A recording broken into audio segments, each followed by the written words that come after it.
Janasena party అధినేత పవన్ కళ్యాణ్ ఇటీవల హైదరాబాద్ వచ్చారు. హైదరాబాద్‌లో తెలంగాణ నవనిర్మాణ సభ ఏదో పెట్టాలనుకున్నారు. దానికి తెలంగాణ ప్రభుత్వం అనుమతి ఇవ్వలేదు. ఆ తర్వాత ప్రెస్ కాన్ఫరెన్స్ పెట్టారు. ప్రెస్ కాన్ఫరెన్స్‌లో చాలా ఆవేశంగా మాట్లాడారు. తెలంగాణతో తనకున్న సంబంధాన్ని, అనుబంధాన్ని చెప్పారు. గద్దర్‌కి కారు కొనిచ్చా అన్నారు. ఇంకేదో మాట్లాడారు.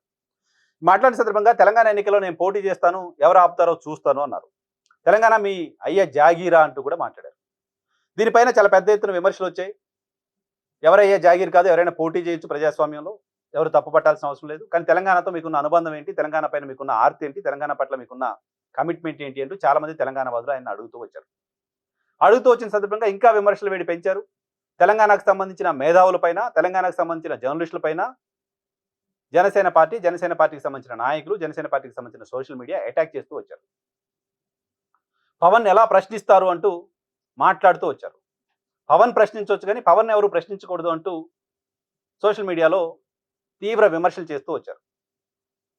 ప్రొఫెసర్ నాగేశ్వర్ పైన అయితే కేసులు పెట్టేదాకా కూడా వెళ్ళారు. సో జనసేన తెలంగాణలో పోటీ చేయడానికి సంబంధించిన అవసరం లేదు. తెలంగాణతో జనసేనకి ఎటువంటి సంబంధం లేదు. తెలంగాణ ప్రజలకు సంబంధించిన ప్రయోజనాల కోసం జనసేన ఎప్పుడు పనిచేయలేదు. తెలంగాణ రాష్ట్ర ఏర్పాటును జనసేన వ్యతిరేకించింది. తెలంగాణ రాష్ట్ర ఏర్పాటు సందర్భంగా 11 రోజుల పాటు తాను అన్నం తినలేదు అంటూ పవన్ కళ్యాణ్ పార్టీ పెట్టిన రోజు ప్రకటించారు. కాబట్టి తెలంగాణ కోసం మీరు ఎలా ఫైట్ చేస్తారంటూ తెలంగాణ వాదులు ప్రశ్నించడంలో న్యాయం ఉంది. సో అది అన్యాయం అని జనసేనకు అనిపించింది. మమ్మల్ని ఎలా మీరు ఆపుతారు? ఎవడరా మనల్ని ఆపేది అంటూ మాట్లాడడం చూసాం. సో తెలంగాణ వాదులు ప్రశ్నిస్తే మీకు కోపం వచ్చింది. తెలంగాణ జర్నలిస్టులు ప్రశ్నిస్తే మీకు కోపం వచ్చింది. తెలంగాణ నుంచి మేధావులు ప్రశ్నిస్తే మీకు కోపం వచ్చింది. తెలంగాణలో రాజకీయ పార్టీలు పోటీ చేయొద్దని ఎవరు అనలేదు. కానీ మీరేంటో ఇక్కడ మీరు ఇక్కడ ఏం చేయదలుచుకుంటారో మీ కమిట్మెంట్ ఏంటో చెప్పండి అని అడిగారు. ప్రజాస్వామ్యంలో ఎవరు ఎక్కడ పోటీ చేయకుండా ఉండండి అని అనలేం కాబట్టి ఎవరు ఆ మాట అనలేరు. ఎవరు ఎక్కడైనా పోటీ చేయొచ్చు. కానీ నిన్న ఆంధ్రజ్యోతి గ్రూప్ సంస్థల అధినేత రాధాకృష్ణ ఒక ఆర్టికల్ రాశారు. ఆ ఆర్టికల్లో తెలంగాణ రాజకీయాల్లో జనసేన పార్టీ, తెలుగుదేశం పార్టీ వేలు పెట్టకపోవడం వాళ్ళకి మంచిది అని చెప్పారు. ఆయన కూడా తెలంగాణ ప్రాంతానికి సంబంధించిన వాడిగా, తెలంగాణ ఉద్యమానికి తాను మద్దతు ఇచ్చానని చెప్పుకుంటున్న వాడిగా ఆయన కూడా తెలంగాణ రాజకీయాలకు జనసేన రాకపోవడం మంచిది అంటూ చెప్పారు. ఆయన మిగతా వాళ్ళకి ఇంకొక స్టైల్లో చెప్తారు. జనసేన కాబట్టి ఇప్పుడు పార్ట్నర్ పార్టీగా ఉంది కాబట్టి కాస్త జాగ్రత్తగా చెప్పినట్టున్నారు. మీరు ఇక్కడ రాకపోవడం మీకు మంచిది, మీ రాజకీయాలకు మంచిది, మీ రాష్ట్రానికి మంచిది అంటూ ఆయన హితవు పలికారు. సో తెలంగాణ జర్నలిస్టులు మాట్లాడితే జనసేన కోపం వచ్చింది. తెలంగాణ మేధావులు మాట్లాడితే జనసేన కోపం వచ్చింది. తెలంగాణ రాజకీయ నాయకులు మాట్లాడితే జనసేన కోపం వచ్చింది. కానీ రాధాకృష్ణ రాస్తే ఎందుకు కోపం రావట్లేదు? తెలంగాణకు సంబంధించిన వీళ్ళందరూ ఇన్ని వర్గాలు, సబ్బండ వర్గాలు మాట్లాడినప్పుడు వాళ్ళందరికీ రిప్లై ఇచ్చి వాళ్ళపైన అటాక్ చేసి వాళ్ళపైన రకరకాలుగా మాట్లాడారు కదా.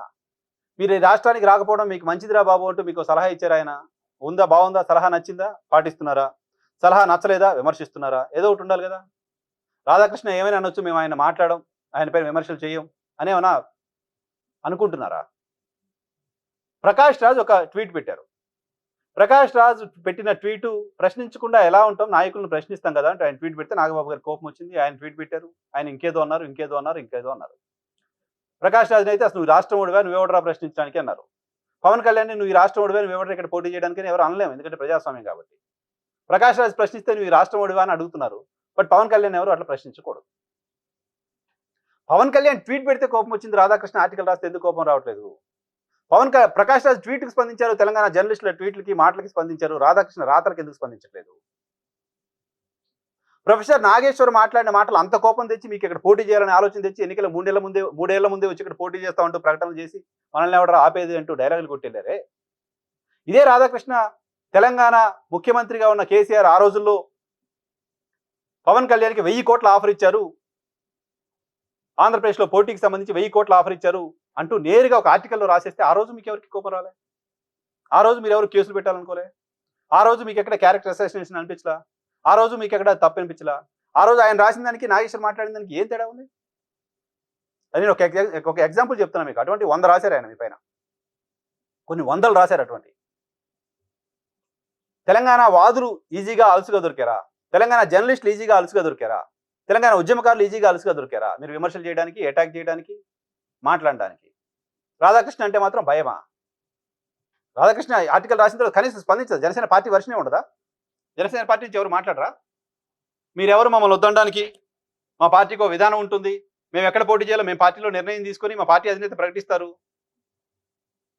ఇక్కడ పోటీ చేయకపోవడం మాకు మంచిదని సలహా మిమ్మల్ని ఎవరు అడిగారు? ఈ మాటలు మాట్లాడొచ్చు కదా. ఎందుకు జనసేన మాట్లాడట్లేదో, ఎందుకు జనసేన సైలెంట్గా ఉందో నేను జనసేన అడగట్లా. జనసేన పార్టీ కార్యకర్తలు, నాయకులు, జన సైనికులు, మీ పార్టీ నాయకత్వాన్ని, మీ పార్టీ నాయకత్వాన్ని అడగండి. ప్రకాష్ రాజ్ ట్వీట్లపైన ఎగిరిపడుతున్న వాళ్ళని, తెలంగాణ జర్నలిస్టులపైన ఎగిరిపడుతూ విచ్చలవిడిగా బూతులతో దాడులు చేస్తున్న వాళ్ళు, రాధాకృష్ణ విషయంలో ఎందుకు సైలెంట్గా ఉన్నారో ఈ పార్టీ నాయకత్వాన్ని ఒకసారి అడిగి తెలుసుకోండి.